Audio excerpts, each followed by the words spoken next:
Hello po sa inyong lahat mga ka-crypto. Ako po si Pinoy Crypto Trader at sa video na ito ay atin pong pag-uusapan ang aking technical analysis dito po kay Solana ngayon pong December 10 taong 2024. Pero quick update lamang po tayo rito kaya diretso na po tayo sa pagte-technical analysis sa kanyang daily chart time frame na ito. At ayan po ang kalagayan nitong si Solana. Bearish market condition na po siya. Ayan, yung ating hazard indicator ay kulay red na.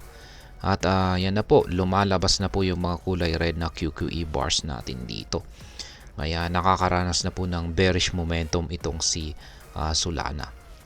Ngayon ay yung isa po sa aking projection rito ay ayan na nga kung nabasag po yung support natin dito sa 222.35 ay babagsak siya dito sa sunod na major support natin na 210.31 at yan na nga po yung nangyari kahapon. Tinusok po ng bearish candlestick kahapon ang ating major support dito. Kaya triggered po yung ating buy pending order dito po. Ayan. Triggered po. Nakabili po tayo dyan. At ngayon ay pinalitan po natin agad yan ng isang buy pending order dito sa 222.35 at inaasahan po natin na patatamaan po ito ni Solana ngayon or malamang baka bukas. At ngayon ay nabasag po yung ating minor support na ito at nagsisilbi na po ito ngayong isang minor resistance. Ayan. Ngayon ay yung aking panibagong projection po rito ay possible po na dito po magko-consolidate itong si Solana. Ayan, kung di po niya magawang basagin yung ating major support dito sa ibaba. Ayan, na 210.31 at saka minor resistance dito sa 222.35. Siyempre, nandyan pa rin po yung chances na makakaranas po ng pagbagsak itong si Solana. Ayan. At masasabi kong magpapatuloy po siya sa pagbagsak kung mababasag yung ating major support dito sa 210.31. Pero ang sunod po na sasalo sa pagbagsak nito ay isa na namang pong major support na nandito po sa presyong 200, yan, saktong $200. Ayan. Ito po yung sunod na sasalo sa pagbagsak ni Solana kung sakaling nabasag yung ating major support dito. At masasabi ko lamang na babalikan po ni Solana yung ating major resistance dito na 250.45 kung sakali po siyang makabalik dito sa ibabaw ng ating minor resistance dito. Pero mukhang malabo po yan na aakyatin niya kaagad kung sakaling nabasag ito. Kasi meron po tayong isang nabuong pattern dito. Ayan, yung pattern natin dito. Ayan. Yan po ang ating pattern dyan. Upper portion po yan ng ating pattern. Dulot po yan ng mga rejections dito. Ayan, unang mga rejections at saka pangalawang mga rejections. Ayan. Ngayon ay dito naman yung kanyang lower portion. Ayan, yung ating lower portion po rito ay ito. Ayan, extend po natin hanggang dito. Ayan, ang lower portion ng ating pattern dito. Ayan, dito po siya nagko-consolidate. Kaya para marating niya. Kaya sa tingin ko ay pwede po siyang umangat pero pwede siyang mauntog ulit dito at babagsak siya. Kaya yan po ang posibleng mangyari. Kaya yan, lagay na lang natin yung ating projection hanggang dito. Yan, at saka maliban po dyan ay meron na rin po tayong minor resistance dito. Yan, dito po yan.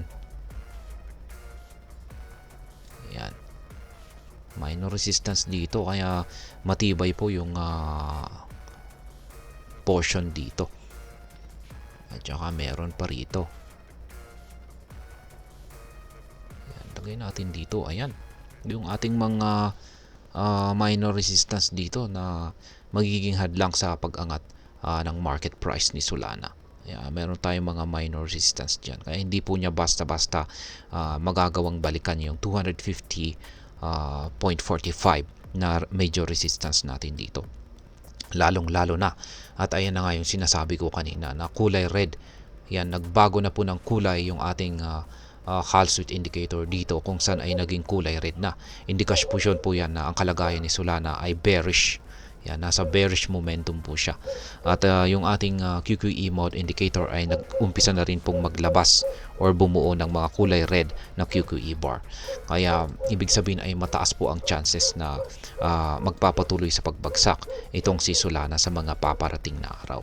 At masasabi ko po siyang magpapatuloy po siya sa kanyang pagbagsak kung hindi po magagawang pigilan ang pagbagsak ni Solana itong mga support natin dito. Yan, yung support natin na 210.31 or lower portion ng ating pattern dito. Yan.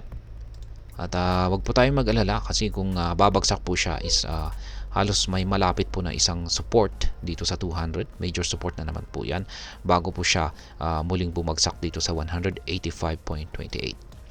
Pero okay lamang po yan. Para sa akin is okay lamang po yan kung babagsak siya para makabili na naman po tayo sa mas mababang presyo nito. Ayan. Kasi okay po yan. Kasi maganda naman po at nakapag-take profit na po tayo ng ilang beses dito kay Solana nung umangat siya dito. Ayan. Kaya oras naman ngayon para bumili. At para muling dagdagan ulit yung ating nabawasan na Solana Holdings, dulot po ng ating pagtitake profit nitong mga nakaraang araw. Ayan. Yung parang isa po kasing nagdulot ng malaking impact dito, si Solana ay talagang bumabagsak kasi bumabagsak po kasi si Bitcoin. Talagang ang major lahat po ng majority ng cryptocurrency market ay nagsisibagsakan kasi bumabagsak na rin po kasi si Bitcoin. Pero yung parang nagdulot po ng mas matinding impact sa pagbagsak sa presyo ni Solana ay yung pagkaka-reject ng kanyang application. Yung rejection po sa kanyang Solana ETF na application, rineject po yan ng US SEC. Kaya mukhang yan po yung isa sa mga nagdulot nito sa kanyang pagbagsak. At yan, sa mga bago lamang po rito ay check na lamang po ninyo ang description ng video na ito para malaman kung anong platform at mga indicators ang ginagamit ko dito. At hanggang dito na lamang po tayo sa video na ito mga ka-crypto. Marami pong salamat sa panonood. Ingat po tayo lagi at God bless po sa ating lahat.